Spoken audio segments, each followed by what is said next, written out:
Hello everybody and welcome to another Media Studies lesson. So we're in our introduction to the media topic and this is I think we're on about lesson 6 by now. So my advice is that you watch all of these lessons in sequence. So if you haven't seen any of the previous ones, go back to the beginning of this playlist and watch them from the beginning. I try and deliver them just like I was delivering a lesson in a classroom. So what you're going to need if you're a student following along here is a mini whiteboard and a whiteboard pen and a notebook, some exercise book or some lined paper and a pen to do some of the tasks and activities that are within the lesson. If you're a teacher watching this, you might want to download this PowerPoint to deliver for yourself. There'll be a link in the description taking you to my TES Shop. So without further ado, try and answer these 5 questions on your mini whiteboard. You would normally have the time it takes me to do the register and settle in. That's a couple of minutes. Feel free to pause the video at any point to be able to complete some of the tasks as well. So if you've been following along, these questions should be relatively straightforward. Number 1, what is feminism? Well, that's the belief and campaign for equality between men and women. So what is sexism? That's the unfair treatment based on gender. And what is prejudice? Well, prejudice is a judgment about a group without proper knowledge or experience. And what is discrimination?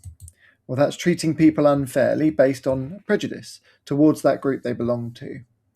What does that mean inclusivity is then?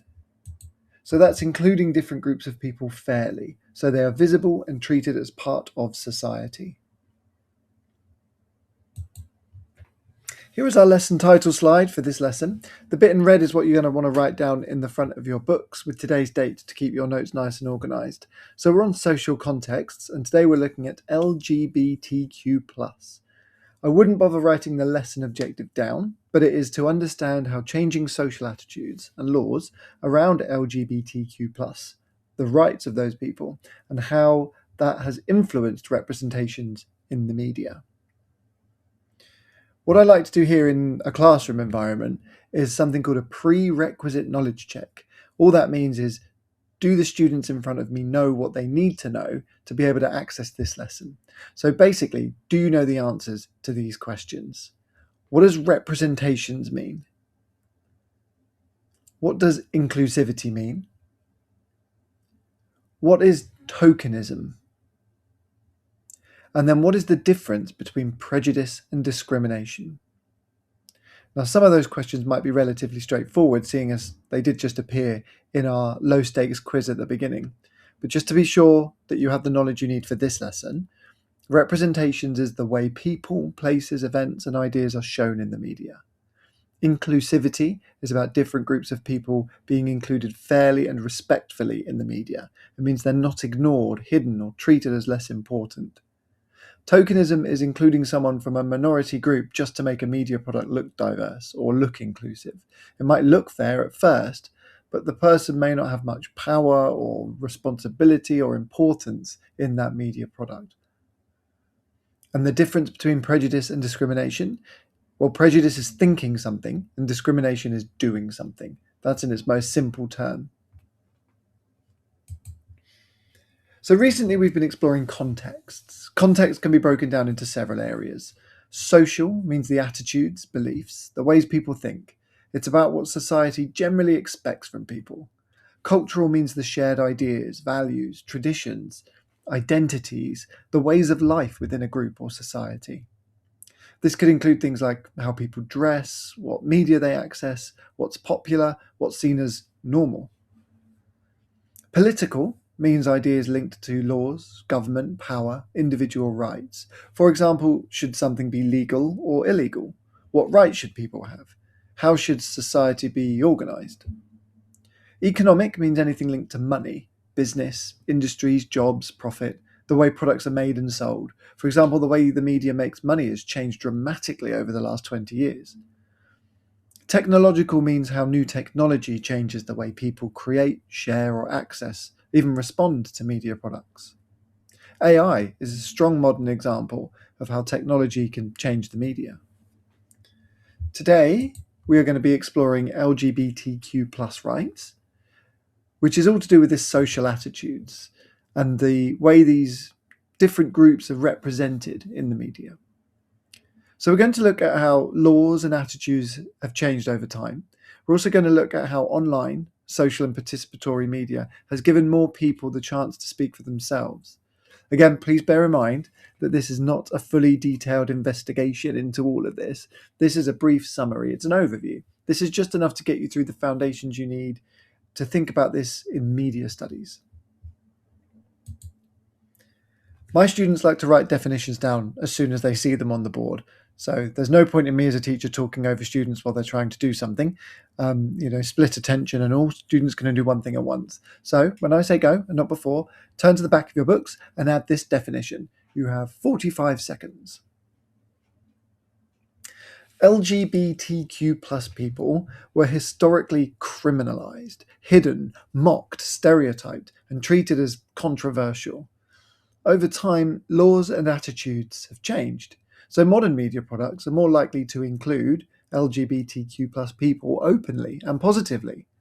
However, representation is still debated, especially around tokenism, stereotypes, visibility, and whether inclusion is meaningful. Before we look at the timeline, we need to quickly separate two ideas.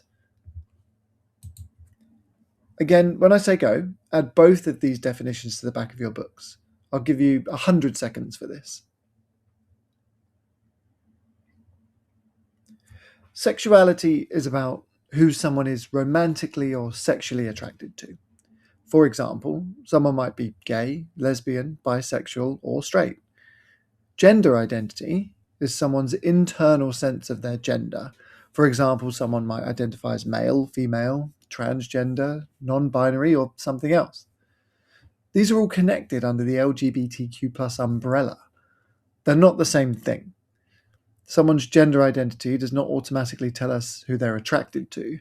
For example, someone might be transgender and straight, transgender and gay, transgender or bisexual, or something else. So the key point is that sexuality and gender identity are different ideas. Sexuality is about attraction. Gender identity is about someone's sense of their own gender. But they all come under this umbrella term of LGBTQ+. Okay, on your mini whiteboard, in as fewer words as possible, what's the difference between sexuality and gender identity? So hopefully you have something like sexuality is about who someone is attracted to, where gender identity is about someone's sense of their own gender. Now we're going to look at a brief legal timeline of LGBTQ plus rights in Britain. This is not the full history. This is just the key legal context that we need to apply to media studies. For much of British history, gay and bisexual men were criminalised. That means the law treated homosexuality, specifically between men, as illegal.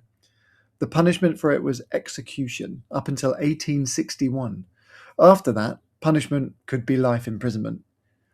So this meant that many people had to hide their identity, hide their relationships and their private lives.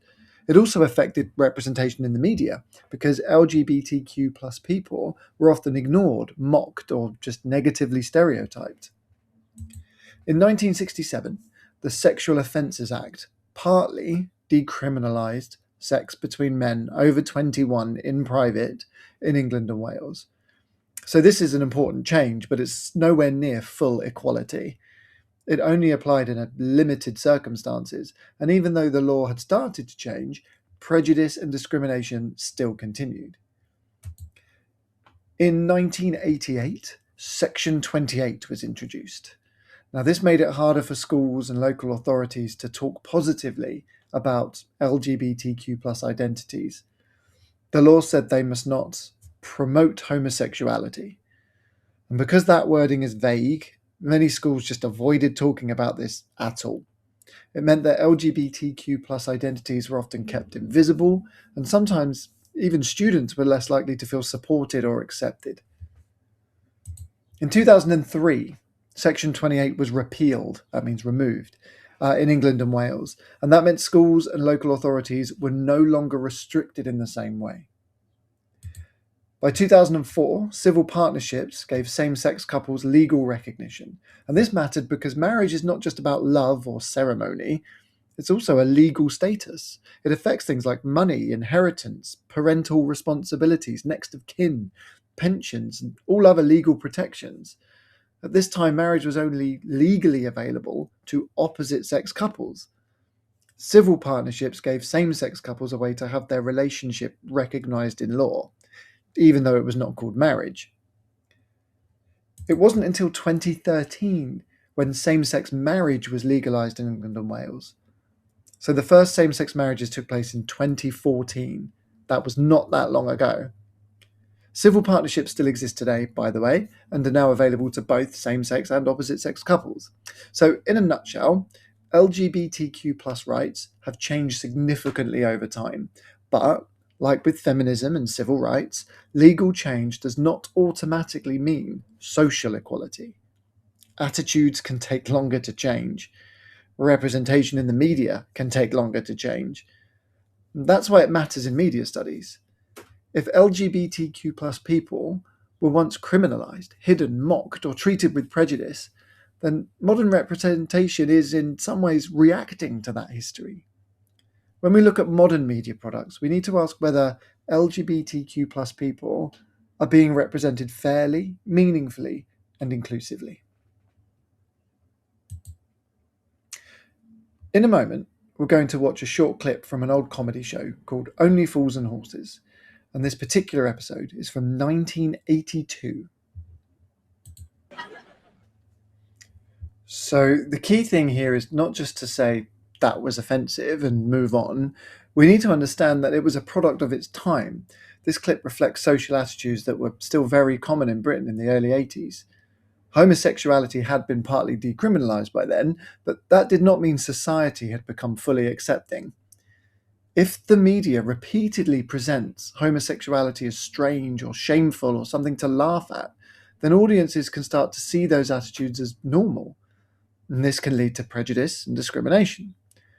So the media is not just reflecting society, it can also help reinforce society's beliefs or ideologies. And this is why context matters. We're not watching this clip just to judge it by today's standards. We're using it to understand what attitudes existed at the time and how those attitudes shaped representation in the media. Modern representations are somewhat different. TV shows like Modern Family, for example, include gay characters and same-sex relationships as part of normal everyday life. The relationship is not presented as something shameful, it's not treated as a secret, it's not something that has to be hidden away. Instead, the characters are shown as part of a family, with jobs, relationships, and ordinary everyday problems. That matters because it shows a shift in social attitudes. So I put it to you that the media doesn't just reflect society's views back at us, but it also helps to change them. The media can be a mirror, but it can also be a message. So in my classroom now, what I'd like to do would be a brief series of turn and talks. Basically, I reveal 4 statements on the boards, one at a time, and students need to discuss each one with their partner. If you're watching this video on your own, you obviously won't be able to do that. You'll have to kind of have that conversation in your own head. So first of all, decide whether you think the statement is true, false, or possibly. It may be that it's like partly true or somewhat false. You may even say it's both. It's debatable. You could argue it both ways. So have that conversation with yourself, and then on your mini whiteboard, write down what you think, but don't forget to include why. Equality was achieved once homosexuality was partly decriminalised in 1967.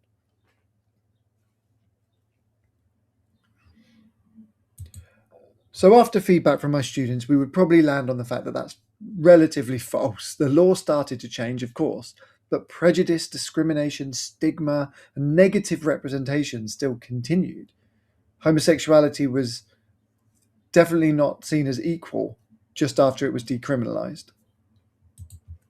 Section 28 shows that silence can be a form of discrimination. So it's relatively true. It made homosexuality really hard to talk about, especially in schools, because anywhere where they were trying to follow the rule of law, it was really difficult to talk about it in any kind of positive way because it would be seen as promoting it. and that was against the law, even in the 1980s. So keeping many people less visible and less supported was really the outcome of Section 28. If the media makes homosexuality seem negative, it encourages prejudice. Again, discussion from that ranges, possibly. The media can reflect attitudes from society, but it can also reinforce those attitudes. Discussions in my classroom usually tend to float around that being more true than false. But still, we don't know this. In future lessons, we are going to talk about the impact and effect of the media on audiences. So for now, we just have to kind of think about how it might affect us and what we've seen. Legal change matters less than changing people's attitudes. Well, that one to me is very debatable. Legal change is very important. I can't think that it matters less than trying to change people's attitudes, but changing people's attitudes is just as important. Legal change gives people rights and protection, but attitudes also need to change for people to be treated equally in everyday life. So now we're at the part of the lesson which is known as a you do. This is where you'd need to write about what we've been talking about in the front of your books.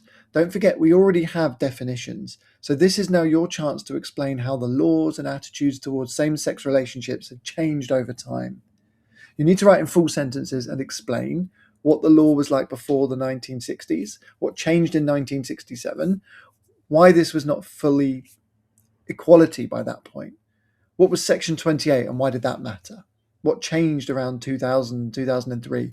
Why civil partnerships and same-sex marriages were important? Try and use words like criminalised, decriminalised, homosexuality, prejudice, discrimination.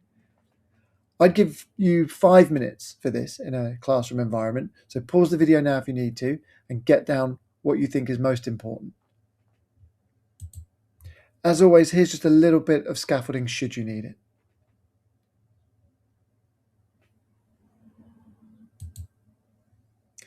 So here we have two more definitions. Again, pause the video here to add these to the back of your books and your terminology lists.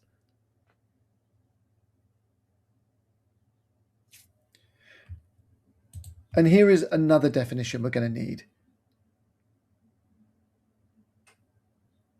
So transgender or trans means someone whose gender identity is different from the biological sex that they were assigned at birth. In UK law, biological sex and gender identity are treated as different ideas. We're going to explore this in more detail in a future topic. So for now, we just need a working definition of the terms.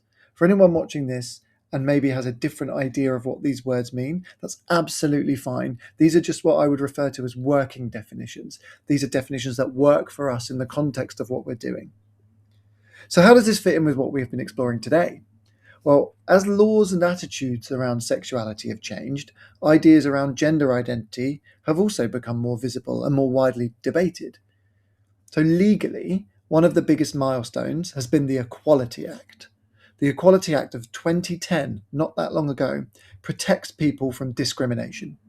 It includes protection based on biological sex, and it also includes protection based on gender. So this means that trans people are protected from discrimination alongside the other protected characteristics: race, sexual orientation, religion, disability, age. So context is not just about knowing these definitions. Context is about understanding what is happening in society at the time. Trans rights are part of a current social and political context because people are still debating how sex, gender, rights, safety, fairness, and equality, how all of that should work in everyday life. The Equality Act protects people from discrimination, including discrimination linked to gender. However, that doesn't mean that the debate has disappeared. Some people argue that trans people need more protection, acceptance, and visibility. Other people argue that there are difficult questions around single-sex spaces and sport, healthcare, schools, and language we use. So we're not going to try and solve all of those debates today. That's not what this lesson is. For media studies, the important point is that these debates shape representation. If a group of people is constantly being debated in newspapers and television and politics and online media, then audiences may form opinions based on how that group is represented. So what we're going to do now is a mix and match exercise. In a moment, when I say go, I would like you to think about the options here. And what you're trying to do is match the lettered definitions on the right-hand side to the key terms on the left. So which one of these do you think matches? Pause the video here and give yourself 2 minutes. Let's see if you got it right. So biological sex, that was A, whether someone is male or female based on chromosomes and reproductive system. Gender is D, social and cultural ideas about how men and women are expected to behave. Transgender, a person whose sense of their own gender is different from their biological sex. And the protected characteristics, personal features that the law protects from discrimination. So in a moment, when I say go, you need to write about that in your books. And this is your chance to explain why trans rights and gender identity are part of current social and political context. You don't need to simply rewrite the definitions, you already have those. You need to explain the bigger picture. You need to write in full sentences and explain why the Equality Act matters, why gender reassignment being a protected characteristic matters, why legal protection doesn't mean debate or discrimination has disappeared, and why is it that trans rights are currently being debated in society and in politics, and really, why does all of that matter to the media? Again, pause the video for 5 minutes to get your notes down, and here is some scaffolding to help you should you need it.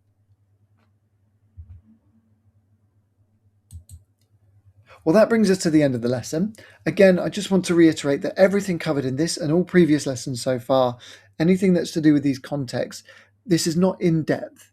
This is just enough to get us through media studies. It's a little bit of cultural capital. It's a little bit of foundation, just enough knowledge to get you into media studies. If any of the things that we've covered so far are of interest, you really should read around them in more detail and get more into the kind of detail of the definitions and the descriptions. Like I've said, every definition that I've given you is more of a working definition than just literally that's it with no discussion. All of this is known as a discourse. That means a discussion to be had. However, at this point, I would expect you to be able to answer these questions relatively easily. What's the difference between prejudice and discrimination? What are civil rights? What is feminism? What is context? What does LGBTQ plus stand for? Now, if you were in my classroom and there's still time left and you would like a little bit more of an extension activity on this, here we have a statement that you can argue for and against. The media has done more to help LGBTQ plus equality than the law has. To what extent do you agree? Thank you very much for watching and for your time. Don't forget you can download this PowerPoint if you're a teacher and you'd like to have this to deliver yourself. The link is in the description below.